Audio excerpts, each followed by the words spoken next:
Sigamos creciendo juntos. Pongámonos en manos de Jesús, José y María. Pidámosles que nos ayuden a crecer como familia, a crecer como padres, a crecer en el amor y la paz, a crecer en espiritualidad. Pidámosle a María que nos lleve de su mano al corazón de Jesús. Capítulo 3. Crecer en la infancia. La infancia es a la vida lo que los cimientos a una edificación, la base a partir de la cual se construye. Las caricias son vitales para el bienestar de los hijos. Cuando le damos un beso o un abrazo o le hacemos una caricia a un hijo afligido, cualquiera que sea su edad, le estamos dando mucho más que un simple consuelo. Le estamos proporcionando algo esencial para su sano desarrollo físico y emocional, en el contacto físico humano. Las caricias, los besos, los abrazos y otras formas juguetonas de contacto físico de parte de los padres, hermanos y otras personas allegadas a los menores expresan mucho más que amor. La estimulación táctil es una necesidad fundamental para el ser humano, vital durante la infancia, pero también fundamental a lo largo de la vida. El tacto es el primer sistema sensorial que desarrolla el niño. Antes de que los sistemas visuales o auditivos maduren, el tacto es la forma a través de la cual los bebés tienen su primer contacto con el mundo exterior, y es así como el recién nacido comienza a establecer vínculos con quienes lo rodean. Contacto físico y desarrollo.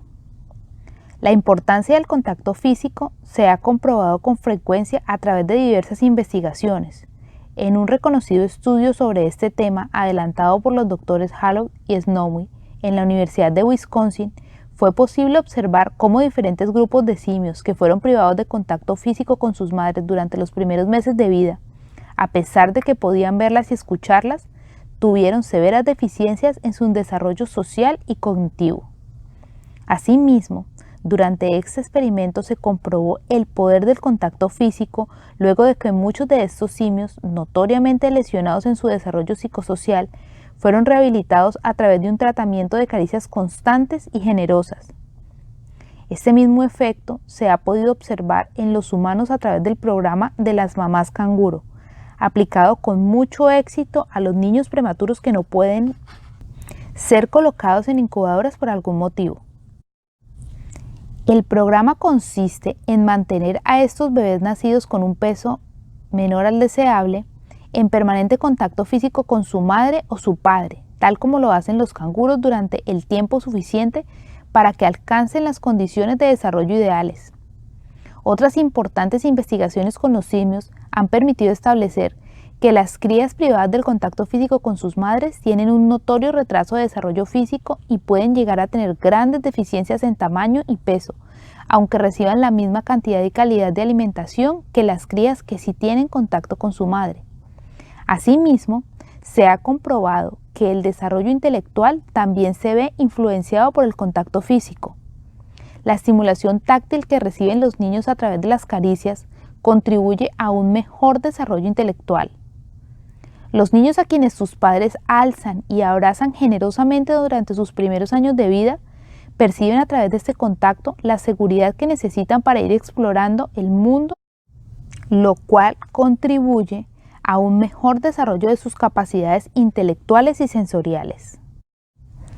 El contacto físico, especialmente durante los primeros años de vida, también juega un papel primordial en el desarrollo del vínculo entre el bebé y sus padres. Es la base de la futura seguridad emocional. Los resultados de importantes investigaciones sobre el tema han mostrado que el grado de tranquilidad y sosiego de los infantes está directamente relacionado en muchos casos con la calidad y cantidad de contacto físico que tienen con su madre o su padre. O por el contrario, se han visto que los niños que tienen poco contacto físico son con frecuencia muy ansiosos y que esta carencia puede hacer que se aferren continuamente a su papá o a su mamá con angustia o que desprecien las demostraciones afectivas de los adultos y rehuyan de todo contacto físico por temor a ser rechazados. Es usual, además, que los niños en estas circunstancias interpreten la falta de caricias como una falta de amor por parte de sus padres. Por último, estudios realizados en niños de 8 a 10 años indicaron también que aquellos que tenían más contacto físico con ambos padres tenían una mejor imagen corporal de sí mismos y se sentían mucho más a gusto con sus características físicas que los que la tenían poco. Las caricias nunca hacen daño. Desgraciadamente todavía hay muchos tabúes respecto al contacto físico y a las caricias, especialmente con los hijos varones. Esta es la razón por la cual el contacto afectivo es inversamente proporcional a la edad de los hijos hombres y se limita mucho cuando los niños comienzan a entrar en la pubertad. En esta etapa, caracterizada por una gran inseguridad, el contacto físico suele ser muy importante. De ahí que con alguna frecuencia las niñas, para quienes ciertas demostraciones afectivas con personas de su mismo sexo están permitidas, se tomen de la mano y sean muy cariñosas, aunque no así los hombres, a pesar de que también lo necesitan. Nada más errado que creer que las demostraciones afectivas pueden hacerle daño a un hijo. Una caricia apropiada en el momento justo es indispensable en todo momento de la vida. Desde luego, cualquier contacto inadecuado que pueda excitar sexualmente a un menor siempre será reprochable. Sin embargo, durante la adolescencia, debido a que los hijos quieren sentirse adultos, rechazan las caricias de sus padres, sobre todo delante de sus compañeros, porque lo asocian a mimos infantiles, pero esto no quiere decir que no las necesiten. Es importante respetar la distancia que exigen los jóvenes y estar atentos a abrazarlos o acariciarlos únicamente cuando ellos lo deseen.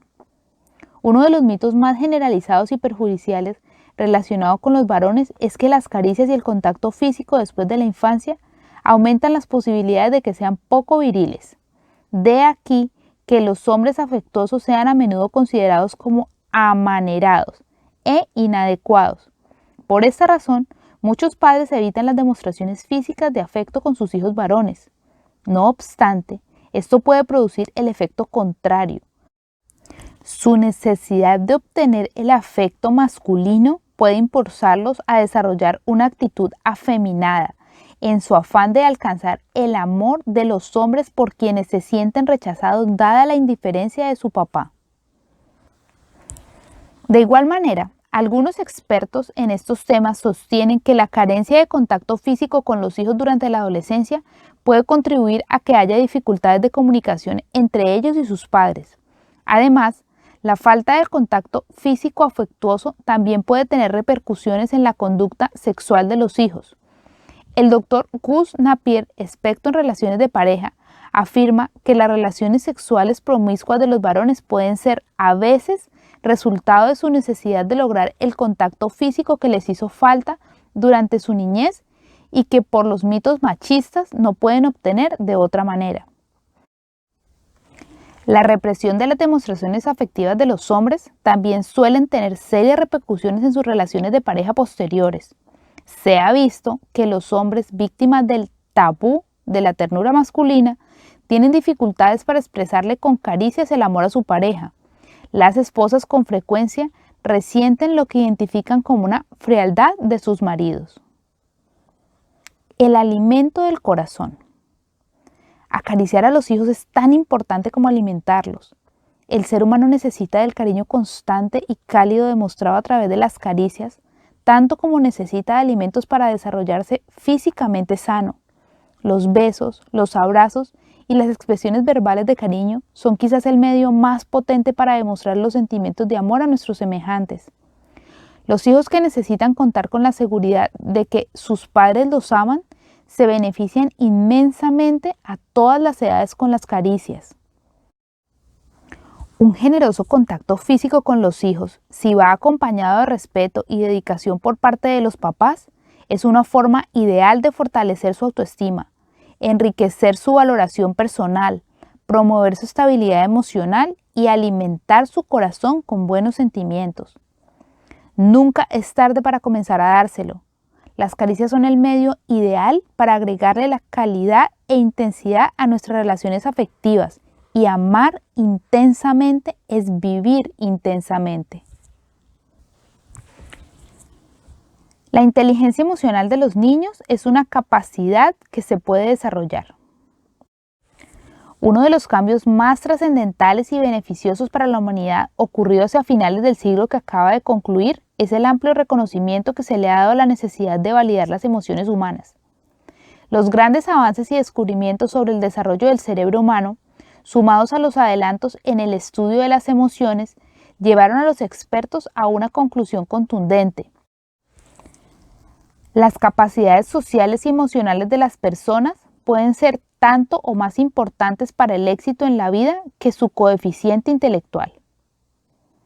Aun cuando las investigaciones científicas en esta área no son recientes, fue solo en la década del 90 cuando surgió el término de inteligencia emocional para referirse al conjunto de capacidades emocionales, autocontrol, entusiasmo y persistencia, habilidad para motivarnos y empatía, que son básicas para triunfar en la vida. Con la publicación del libro Inteligencia Emocional del psicólogo Daniel Goleman, se impulsó este concepto en la conciencia pública. En su libro, el Dr. Goleman explica que es como si tuviéramos dos mentes, una que piensa y otra que siente. Y las dos, el corazón y la cabeza, poseen dos formas distintas de saber, las cuales interactúan en armonía para construir nuestra vida mental. En circunstancias regulares, estas dos mentes, la racional y la emocional, operan en concordancia. Los sentimientos aportan información a la mente racional, mientras que los pensamientos ayudan a regular la vida emocional. Pero la proporción de la influencia es desequilibrada cuando aumenta la intensidad de las emociones. En estos momentos, la mente emocional toma el mando y determina nuestras acciones, antes de que la mente racional alcance siquiera a comprender lo que está ocurriendo, tal como sucede cuando actuamos impulsivamente al enfrentarnos a un grave peligro. De esta manera, todas nuestras relaciones con el mundo y nuestros semejantes están afectadas por emociones, las cuales tienen un papel tanto o más importante que el pensamiento en los actos humanos. Esto explica por qué algunas de las personas que se destacan en lo académico debido a su inteligencia superior pueden tener al mismo tiempo grandes fracasos en otros campos de su vida. Por el contrario, las personas con un cociente intelectual moderado, pero una gran madurez emocional, triunfan en forma sorprendente y superan a quienes los sobrepasan intelectualmente. De ahí la importancia de desarrollar no solo el cociente intelectual, sino lo que se conoce como cociente emocional. Es fundamental manejar las emociones. Todas las emociones son en esencia impulsos para actuar o reacciones instantáneas de las cuales nos ha dotado la naturaleza para enfrentar la vida. En efecto, el miedo ayudó a nuestros antecesores a resguardarse de los peligros. La ira le dio la fuerza para responder en forma vigorosa y defenderse de sus enemigos. La alegría fue fundamental para callar los sentimientos negativos y recuperar sus energías. La repugnancia les permitió decidir qué frutos ingerir y cuáles rechazar. Así sucesivamente, cada emoción cumplió con una función vital para sobrevivir. Pero las emociones, que fueron un mecanismo de supervivencia para el hombre prehistórico, han evolucionado hasta convertirse en algo que puede construirnos o destruirnos. Mientras que a nuestros ancestros las emociones les ayudaron a sobrevivir y a adaptarse al mundo, la vida industrial de la era posmoderna nos ha enfrentado a desafíos emocionales que la naturaleza no pudo prever. Por ejemplo, la naturaleza no anticipó que la misma ira que les ayudó a nuestros antepasados a luchar contra el peligro y salvar su vida pueda llevar hoy un niño a tomar un arma y acabar con la vida de quien lo injurió, como ha ocurrido con alguna frecuencia en los últimos tiempos. El problema no son las emociones como tal, sino la forma inapropiada como se expresan. Los expertos en el tema aseguran que se puede aprender a manejarlas y que por esto es fundamental enseñarles a los niños a reconocer, procesar y encauzar las emociones para su beneficio. Estos nuevos descubrimientos son trascendentales, especialmente en la actualidad, cuando la salud mental de las personas se ve cada vez más afectada a juzgar por la irritabilidad, el estrés y la angustia con que vivimos. Uno de los aspectos más valiosos de este nuevo enfoque del mundo de las emociones es que validó públicamente la importancia de aceptar todos los sentimientos, incluidos desagradables, cambiando la connotación negativa que siempre han tenido.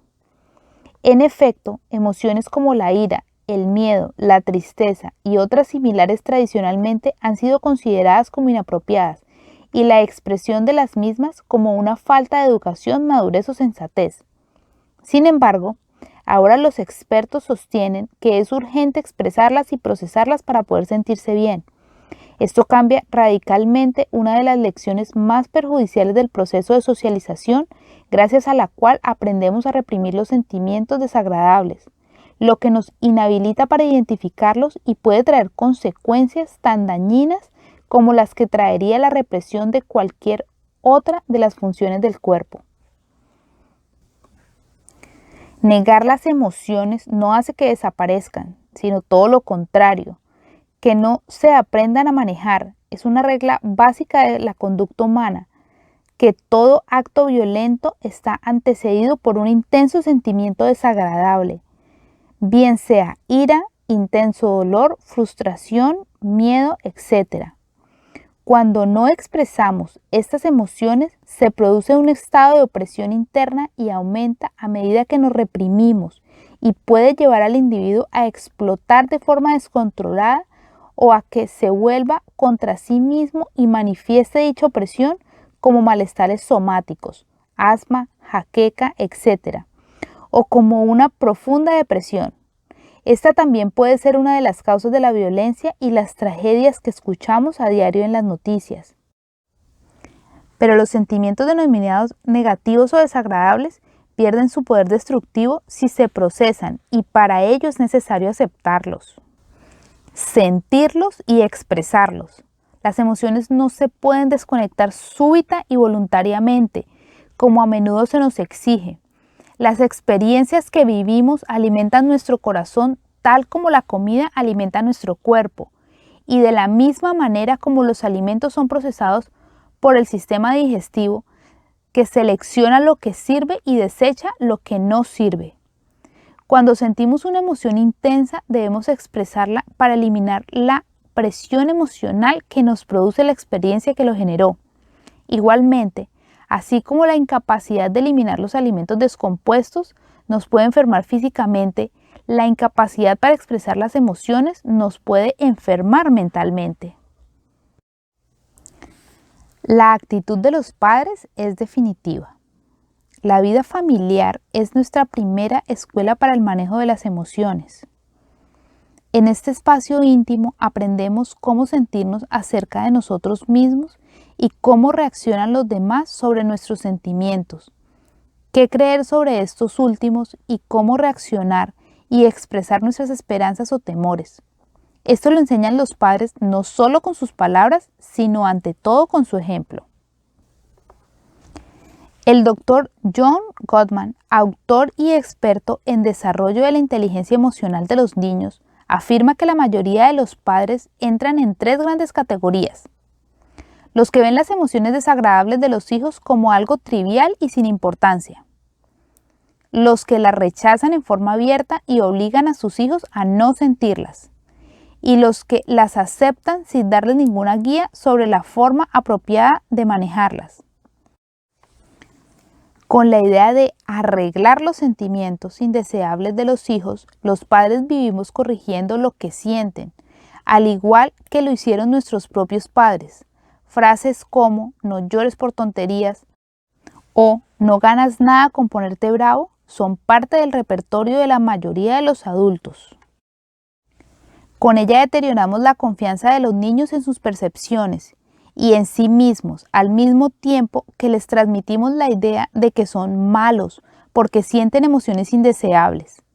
Asimismo, los niños pueden crecer con la idea de que las emociones desagradables son un riesgo, que puede llevarlos a ser humillados o maltratados.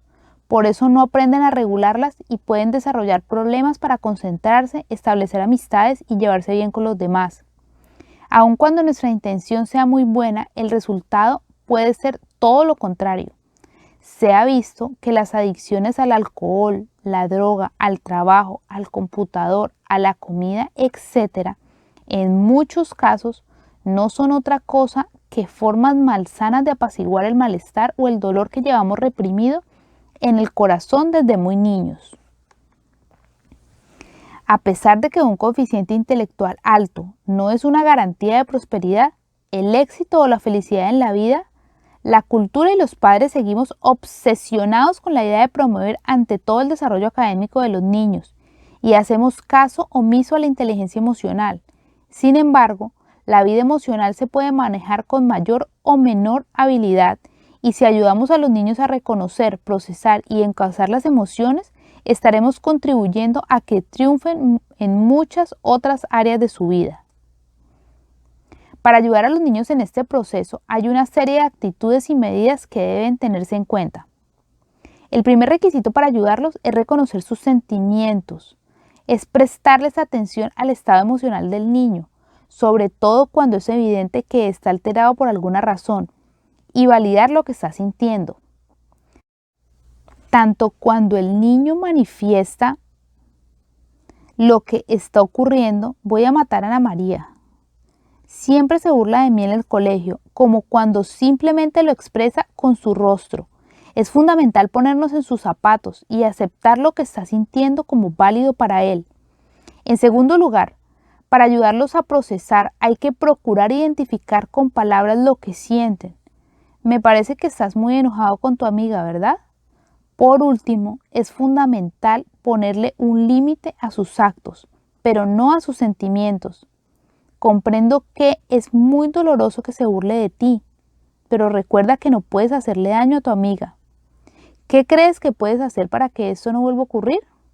Es decir, hay que aclararles a los niños que pueden sentir lo que quieran, pero no actuar como quisieran. Lo que los niños persiguen cuando vienen a compartir sus problemas con nosotros no es que se los arreglemos, sino sentirse comprendidos. Así, cuando los escuchamos con empatía, abrimos la puerta al diálogo y nos convertimos en sus confidentes. En resumen, una forma de mejorar nuestra habilidad para promover su inteligencia emocional es no escucharlos con la cabeza, es decir, con la intención de saber qué responderles, sino escucharlos con el corazón, es decir, con la intención de comprenderlos. La función de los padres no es evitarles contrariedades o sufrimientos a los hijos, sino hacer de ellos seres cada vez más humanos. Un requisito fundamental para esto es ser capaces de empatizar con sus sentimientos y acercarnos a su corazón. Desde allí, los podremos guiar para que todas las experiencias de la vida, por duras que sean, les sirvan de oportunidades para crecer. Al enseñarles a manejar las emociones que en un momento dado los están abatiendo, aprenderán a encontrarle sentido a las mismas para que su vida se ennoblezca. Todo lo que nos ocurre en la vida, bueno o malo, es lo que nos lleva a crecer y a ser quien somos. Cultivar la vida emocional de los hijos es cultivar su corazón, no solo su inteligencia. Es del corazón de donde emanan las grandes satisfacciones y de donde surgen los sentimientos que nos hacen plenamente humanos. Y es allí donde se plantan las semillas del amor y se cosechan los frutos de haber amado. Cuestionario. ¿Qué tanta atención le presta usted a las emociones de sus hijos? Escuche cada una de las siguientes afirmaciones y responda si está de acuerdo o no. Primero, los papás no deben permitir que los niños se enteren de los problemas o penas grandes de la familia. 2. Con ponerse bravos no se saca nada. 3. Las niñas no deben ser agresivas. 4. Si los castigan en el colegio por desobedientes, los niños no tienen por qué contrariarse. 5. No hay que permitir que un niño duerma con la luz encendida, así lo desee. 6. Los niños no deben llorar cuando se caen y no se golpean. 7. Los papás no deben llorar delante de los hijos porque los hacen sufrir. 8. Hay niños que resultan graciosos cuando están enfadados. 9. Un niño que llora sin razón merece ser castigado. 10. Los hombres miedosos son cobardes. 11. Si un niño está enojado, hay que reprenderlo para que deje de hacer mala cara. 12. Es muy molesto ver a un niño triste o contrariado y por eso hay que hacer hasta lo imposible para contentarlo. 13. Los niños lloran principalmente para forzarnos a complacerlos.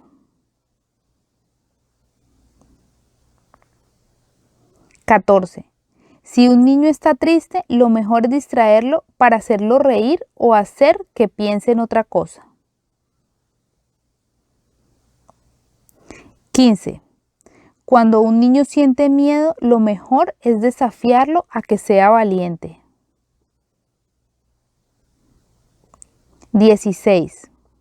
Está bien que los niños agredan a quienes los molestan.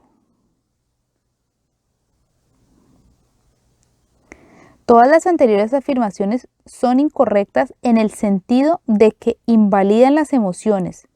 Si usted está de acuerdo con algunas, lo invito a reflexionar sobre la importancia de las emociones y cómo estimular en sus hijos el manejo sano de ellas.